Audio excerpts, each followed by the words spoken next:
자, 이번에는 건강 증진과 인간의 기본 욕구에 대해서 한번 다뤄보겠습니다.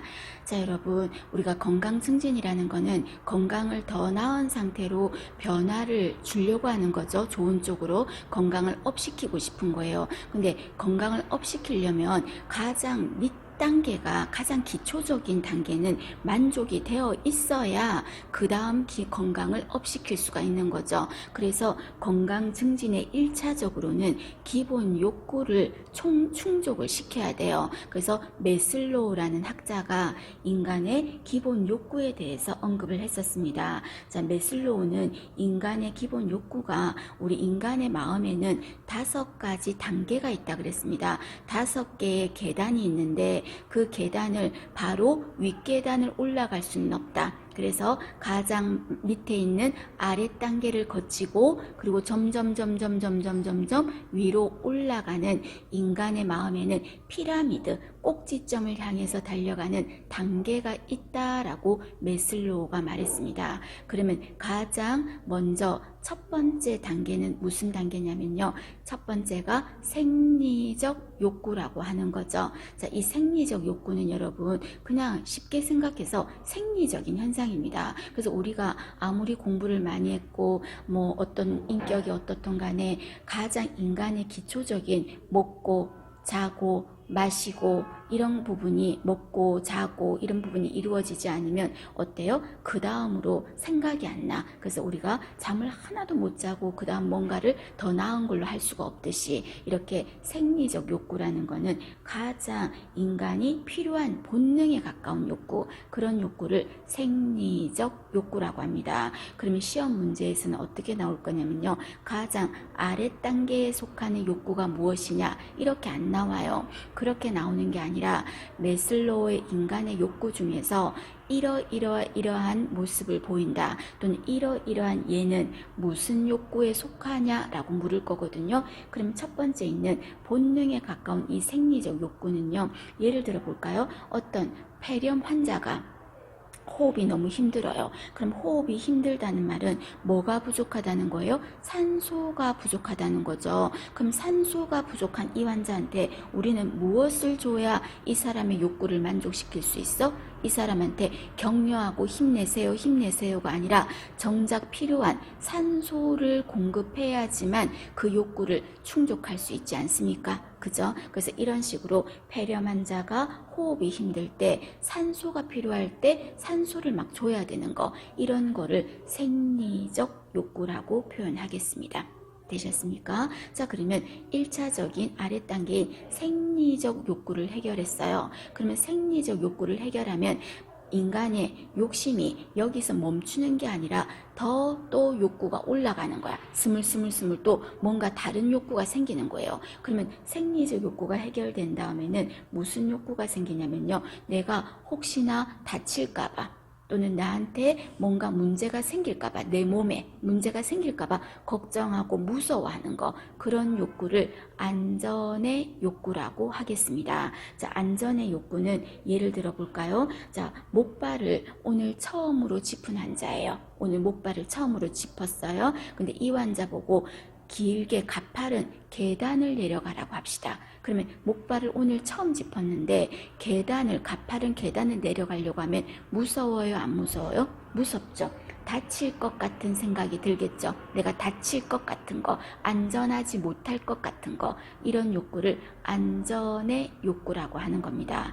또 다른 예를 한번 들어볼까요? 자, 코로나 지금 상황에서 전에 아주 심각한 상황일 때 마스크를 누가 안 끼고 옆에서 같은 근처에 있는 사람이 막 기침을 했어요. 그래서 막 가래가 막 섞인 기침을 심하게 막 하는 거야. 마스크도 안 끼고. 그럼 여러분, 그 사람 옆에서 있는 게 두렵습니까? 안 두렵습니까? 두렵죠. 여러분, 왜 두려워? 나한테 코로나 바이러스가 들어올까봐, 내가 걸릴까봐 무서운 거 아닙니까? 그죠? 이런 욕구를 안전의 욕구라고 하는 겁니다. 되셨습니까? 자, 그 다음에 세 번째는 이 안전의 욕구가 해결이 되면은요, 그 다음 욕구가 또 생겨요. 그 욕구가 무슨 욕구다? 소속의 욕구라고 하겠습니다. 소속의 욕구라는 거는 여러분 어떤 걸까요? 내가 어떤 단체에 소속이 되어서 그 일원이라는 그 느낌, 소속감을 느끼고 싶은 거죠. 그런 욕구를 소속의 욕구라고 하는 거죠. 특히 청소년 시기 때는 이 소속에서 이탈이 되는 자체를 굉장히 무서워하는 거죠. 이 단체에서, 이 단체가, 이 모임이 나쁜 모임이야, 일진이야. 그래도 이 단체에서 내가 딸을 당할까봐 굉장히 두려움을 느끼는 게 소속의 욕구예요. 그래서 청소년 시기에는 이 소속의 욕구가 굉장히 강합니다, 여러분. 그리고 또 병원 직원이 모두 옷을 통일돼서 같은 유니폼을 입었어요. 그럼 어떤 느낌이 들까요? 너도 나도 우리는 같은 직원이구나, 이런 느낌이 들겠죠. 이렇게 통일되었을 때 소속감을 느끼는 거, 이런 욕구를 소속의 욕구라고 하겠습니다. 그래서 소속의 욕구를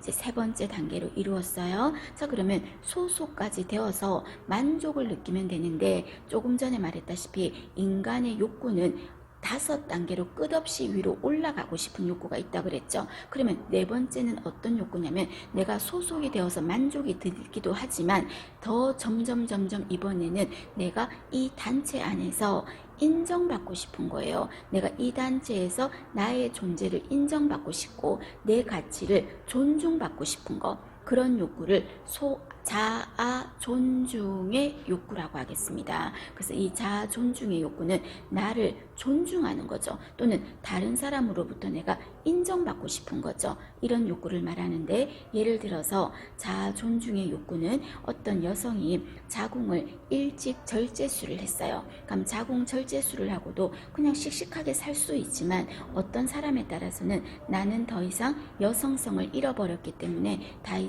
더 이상 여자가 아니야, 살 가치가 없어, 이렇게 생각하는 거죠. 그런 거는 뭐다? 자아 존중의 욕구예요. 또는 유방을 절제한 여성이 내가 더 이상 여성성을 잃었다라고 해서 약간 우울하고 위축됐다, 그거는 내 스스로가 내가 존재 가치 인정 못 받는다고 생각하는 거죠. 자아 존중의 욕구라고요.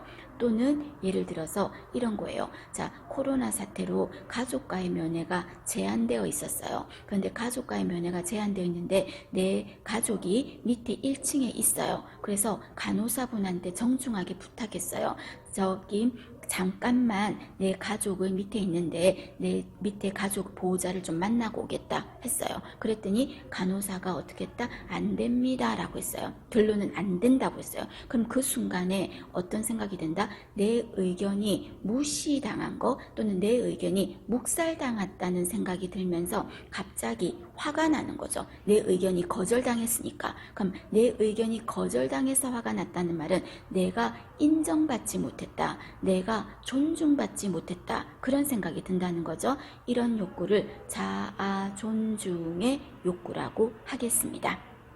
되셨습니까? 그러면 자아 존중의 욕구가 끝입니까? 아니요. 마음의 꼭지점에서 가장 높은 피라미드의 가장 꼭지점에 해당하는 단계가 자아 실현의 단계가 있습니다. 자, 여러분, 우리가 아주 봉사에 빠진 분들 있죠. 아주 봉사를 아프리카라든지 오지에 가서 막 아이들 케어하고 봉사하시는 분들 있죠. 그럼 그런 분은 거기에서 뭔가를 인정받고 싶은 게 아니라 내 스스로가 그 봉사를 하면서 내 보람을 느끼는 거죠. 그 보람이 나의 기쁨이 되고 그 보람이 나의 행복이 되는 거죠. 그런 것 때문에 그 사람들은 계속 봉사를 하는 거예요. 그럼 이거는 누구한테 인정받고 싶은 것도 아니고 어디 단체에 내가 소속되고 싶은 것도 아니야. 이런 욕구는 내 스스로가 만족하는 거죠. 행복하고 보람을 느끼는 거, 이런 욕구를 자아 실현의 욕구라고 하겠습니다. 그래서 이 자아 실현의 욕구는 성인기 말에 후기에 가장 절정의 가장 높은 단계가 자아 실현의 단계가 됩니다. 되셨습니까? 그래서 인간의 마음에는 5단계가 있는데 그 사례를 말하면 그 단계가 무슨 욕구인지를 알아가는 거, 그 부분이 이 부분에 대한 핵심 포커스가 되겠습니다.